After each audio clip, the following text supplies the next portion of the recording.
বিসমিল্লাহির রহমানির রহিম। আসসালামু আলাইকুম। জনতা রান্নাঘর থেকে সবাইকে জানাচ্ছি শুভেচ্ছা। আশা করি সবাই ভালো আছেন।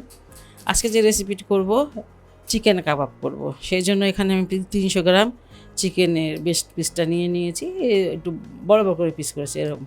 এতটুকু আদা দিয়ে দিলাম, 1 ইঞ্চির মতন হবে। 4টা এলাচ আর 2টা দারুচিনি দিয়ে দিলাম। ধনিয়ার গুঁড়া আধা চামচ দিয়ে দিলাম, রসুনের গুঁড়াটা আধা চামচ দিয়ে দিলাম, জিরার গুঁড়া সেটাও আধা চামচ, শুকনো মরিচের গুঁড়া আধা চামচ। এখানে লবণ দিয়ে দিলাম স্বাদ মতো, আর দিয়ে দিব পানি। 200 গ্রাম পানি দিলাম, আর 300 গ্রাম কিন্তু চিকেন।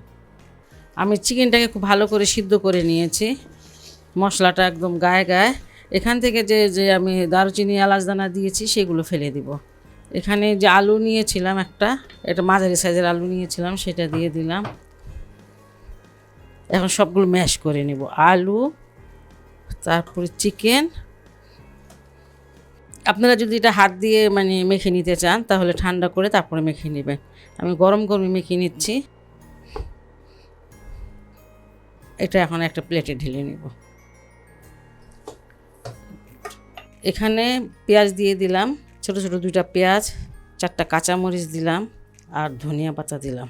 এখানে 1/4 চামচ ব্ল্যাক পেপার দিচ্ছি, সয়া সস 1 চামচ, টমেটো সসটা 1 টেবিল চামচ।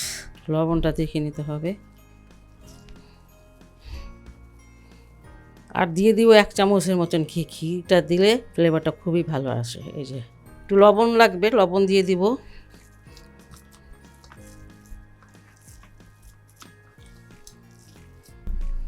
আপনার পছন্দ অনুসারে ইটা নিয়ে নেবেন, ডোটা কতটুকু নেবেন। আর এই যে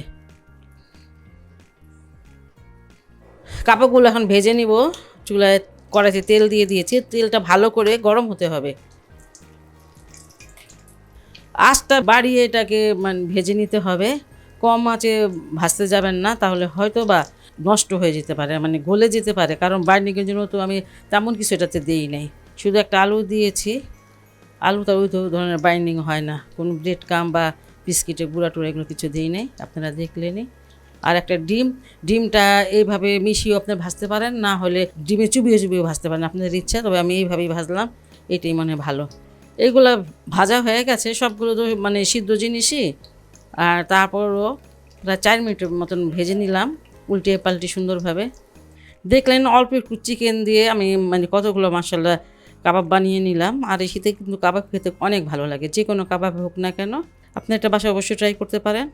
আর যদি ভালো লাগে তাহলে অবশ্যই চ্যানেলকে লাইক কমেন্ট সাবস্ক্রাইব করবেন। আল্লাহ সবাইকে ভালো রাখুক, সুস্থ রাখুক, নিরাপদে রাখুক, এই দোয়া করি। আল্লাহ হাফেজ।